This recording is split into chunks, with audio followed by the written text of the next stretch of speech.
नमस्कार, हर संदेश में आपका स्वागत है।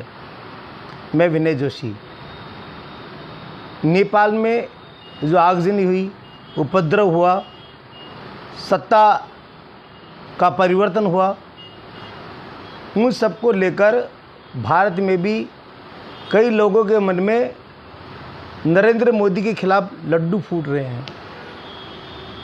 उनकी ये मंशा है या वो ये बताना चाहते हैं, चेताना चाहते हैं कि भारत में भी इस तरह का उपद्रव हो सकता है, पर ये उनकी भूल है। भारत में कभी भी ऐसा नहीं हो सकता। अगर महंगाई की बात करें तो जो भारत को नेपाल से, बांग्लादेश से, श्रीलंका से तोलना चाहते हैं, उनसे मूल्यांकन करना चाहते हैं, तो उनके बात समझ लेना चाहिए। 1970 के दशक में भारत में महंगाई कितनी थी पता है? जब शासन था इंदिरा गांधी का, और महंगाई थी 24%। तब उपद्रव नहीं हुआ, तब आगजनी नहीं हुई। और फिर सरकार किसकी आई? मनमोहन सिंह की। उसमें महंगाई दर रही 12%, 70 के दशक से आधा, तब भी कोई उपद्रव नहीं हुआ। अब आप कितनी पता है महंगाई दर? 1.5%, 1.5%। अब उपद्रव हो जाएगा महंगाई को लेकर। जब 24% में नहीं हुआ, 24% पर आगजनी नहीं हुई, 24% तख्ता पलट नहीं हुआ, और अब 1.5% पर हो जाएगा। कौन सी मानसिकता रखते हैं? नेपाल में जो आगजनी हुई, जो उपद्रव हुआ, जो बवाल हुआ, युवा सड़क पर उतरे। क्यों उतरे पता है आपको? आपने ध्यान नहीं दिया। वो नेताओं की वजह से उतरे। भारत के नेताओं को सबक लेना चाहिए नेपाल की घटना से। वहाँ के जो राजनेता थे, उनकी विलासिता, ऐशो और आराम की ज़िंदगी, दिखावा, वंशवाद, इस सब से वहाँ के लोग घुटन महसूस की उन्होंने। और उन्होंने महसूस की हम तो एक एक पैसे के लिए मोहताज हैं। ये फरारी गाड़ी में घूमते हैं, वहाँ के नेता BMW गाड़ी में घूमते हैं, राष्ट्रीय ज़िंदगी जी रहे हैं, मुगली ज़िंदगी जी रहे हैं। पैसा कहाँ से आया इनके पास में? इस बात को लेकर नेपाल में उपद्रव हुआ था। आपको जानकारी है कि नहीं है मुझे पता नहीं, लेकिन जो सड़क पर लोग उतरे, इस बात को कोई नेता नहीं बोलेगा कि नेपाल के अंदर आगजनी क्यों हुई, नेपाल में तख्ता पलट की कार्रवाई क्यों की गई। उसके पीछे एक ही बात थी, वहाँ का भ्रष्टाचार, वहाँ की जो नेताओं की जो विलासी ज़िंदगी थी, विलासी ज़िंदगी जीते थे, ऐश आराम की ज़िंदगी जीते थे, रॉयल ज़िंदगी जीते थे। और वंशवाद कि बाप के बाद में बेटा, बेटे के बाद में उसका बेटा, उसके पोता। तो जो पारंपरिक जीवा राजनीति कर रहे थे, वंशवाद की राजनीति कर रहे थे, उस वंशवाद की राजनीति के चलते उपद्रव हुआ। आज आप भारत की अगर तुलना करें वहाँ के नेताओं से, तो सभी नेता तो ऐसे नहीं है, लेकिन बहुत से नेता आप देखते नहीं हो। कितना उनको पैसा मिलता है? लाख रुपए, 2 लाख रुपए, 3 लाख रुपए महीना। और उनका जीवन देखो आप, 50-50 लाख की गाड़ी तो सामान्य सी बात है। 1-1 करोड़, 2-2 करोड़ की, 10-10 करोड़ की उनके पास गाड़ियाँ होती है। उनका रहने का तरीका देखो, उनका ऐश आराम देखो, उनकी नवाबी देखो, उनकी रॉयल ज़िंदगी देखो, क्या जीते हैं। उनके बच्चे कैसे आराम से, ऐश आराम से जीते हैं।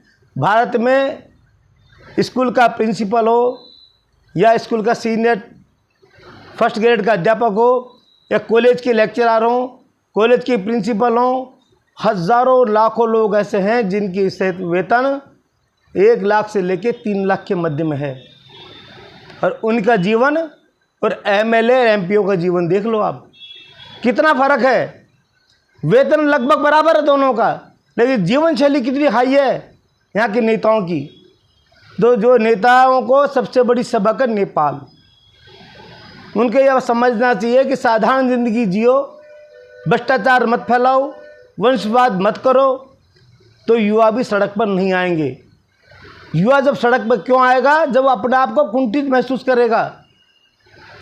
लोकसभा में, विधानसभा में जब MLA MPO का वेतन बढ़ाया जाता है, तब कोई विरोध नहीं किया जाता। न सत्ता विरोध करती, न विपक्ष विरोध करता।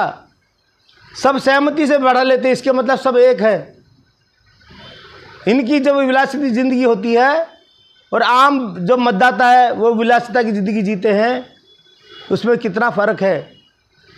कोई एमएलए, कोई एमपी मूल्यांकन करके बता सकता है कि मैंने 5 साल पहले मेरे क्षेत्र के अंदर इतने गरीब लोग थे, मैंने 5 साल में इतने लोगों की गरीबी दूर करी, इतने लोगों को मैं मध्यम श्रेणी में ला चुके, इतने लोगों को मध्यम श्रेणी से अपर श्रेणी में ले गए।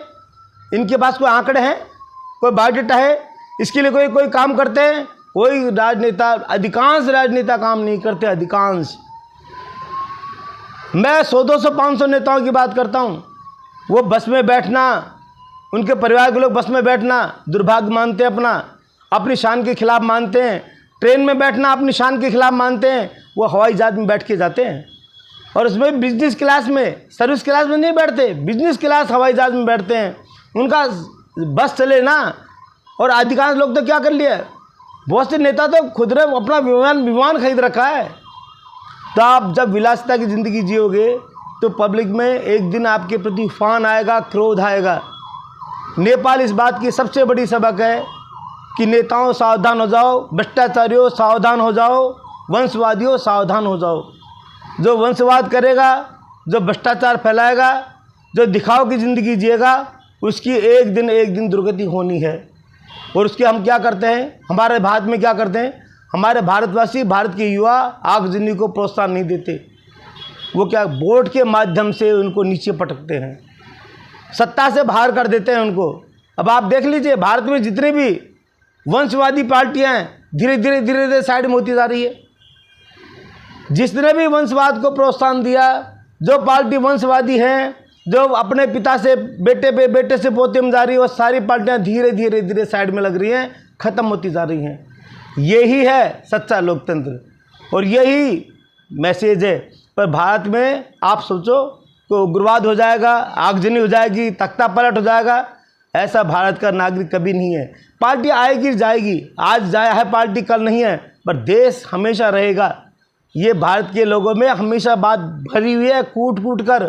देश पहले, पार्टी का कोई गुलाम नहीं है व्यक्ति, ये देश का गुलाम है, देश को पहले देखना चाहता है।